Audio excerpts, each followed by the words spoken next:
her first thought where she gets brought back to life and she's like, oh my God, I'm alive, and what the fuck are you doing to me?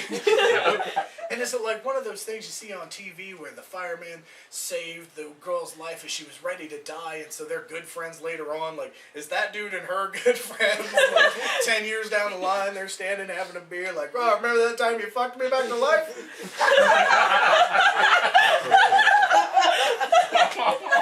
So that is like TMA. Because it does not make a goddamn bit of sense.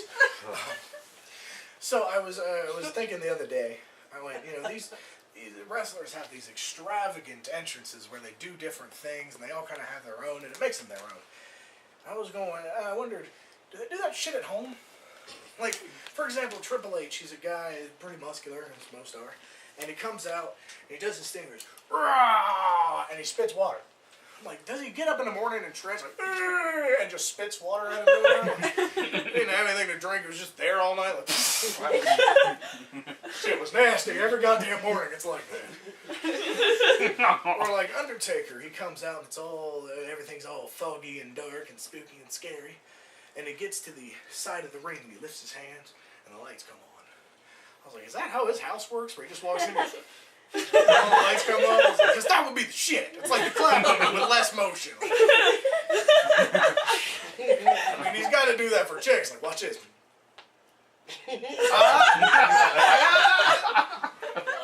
Or my favorite was Kane. Because he comes out to the ring and he's called the Big Red Machine. And if you look on Wikipedia, the reason he was called the Big Red Machine was when he came out, he was big, and he wore a red jumpsuit. Fuck Wikipedia. So he comes out, really? That's the extent of your information? Okay. He's big and he wore a red jumpsuit. I got it. So he comes out to the ring and he does one of these numbers. Boom! And pyro shoots out of all four corners. Really cool. And if you're there, really hot. Even if you're in the nosebleed section, you're like, fuck, dude! Fell it over here. Burn it, damn it. I wonder when he sneezes. Does his couch catch on fire? Oh, damn it again! Comes Vince.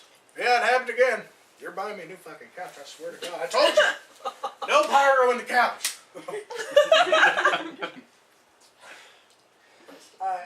As some of you don't know, there's a bit of a twist. I used to be a wrestler. A very un-pro wrestler. Backyard wrestling with Mike and Bobby for a small part of our childhood, which we all kind of want to take back, but to a point. Yeah. Mindset. To a point we don't want to take back, but we do.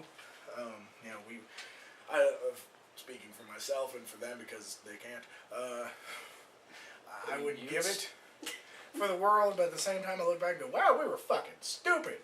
I mean, we recorded it so we could watch it again, and you guys are fucking. I don't know how I'm still standing, because there's been 3 times where I've been dropped on my neck. Now, the first time was fun, because little ass Bobby, and our friend Charles, who at the time was smaller than he is now, and now he's like orca size. Then he was like maybe gorilla. You know?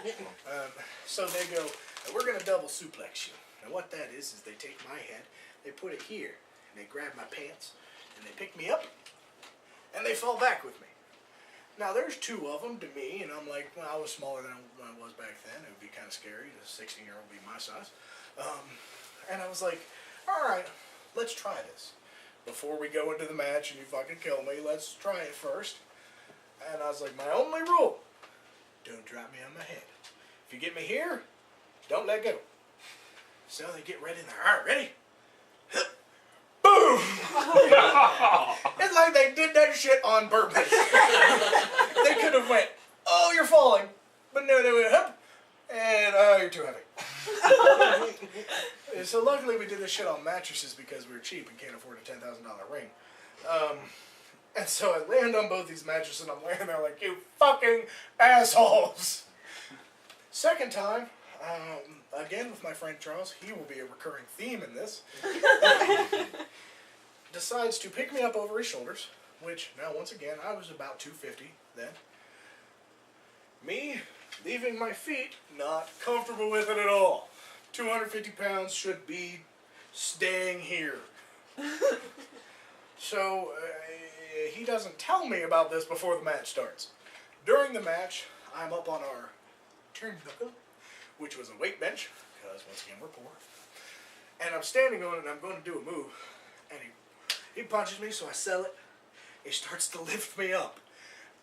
And I'm going, no, giving him all the signs a wrestler will give you not to fucking do it. So he picks me up, and he goes to spin me. And I'm supposed to land on my stomach.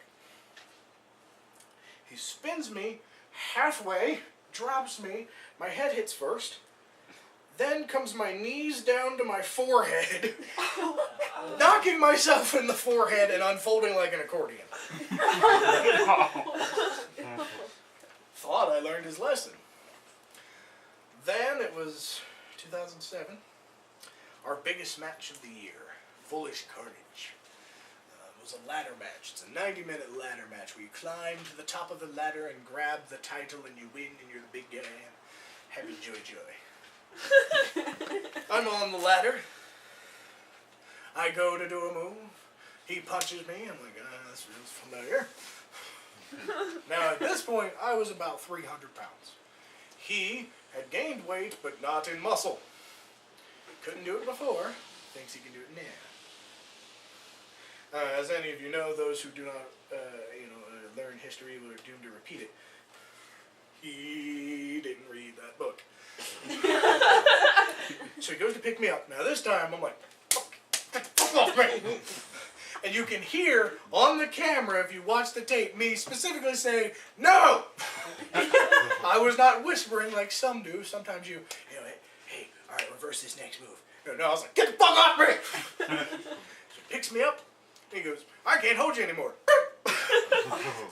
I come straight down on my neck, and I mean straight down. And my body falls, and then my head pops out from under my body. I'm laying there, and I am sure I am paralyzed, because I'm obviously still alive, so I wiggle my toes. I'm like, hey, I can wiggle. I wiggle my fingers, and I'm like, ah, son of a bitch, I survived. And I go, okay, well, I'm just going to take a nap for a second. I close my eyes and I'm like, well, wait a second, no. Because after a head injury, the last thing you really want to do is take a nap. And talking was never one of our things we really got down. As Mike can tell you. Because we would be in the match and sometimes you kind of figure out, you get a flow of how the other person's doing their shit. Well, sometimes you would need to tell somebody something now. Now, Bobby was very big on the talk and he would tell you. But his problem is all this shit's going on. You've got the announcer talking and you've got other guys in the ring and Bobby would be like, fuck did you say? What the fuck?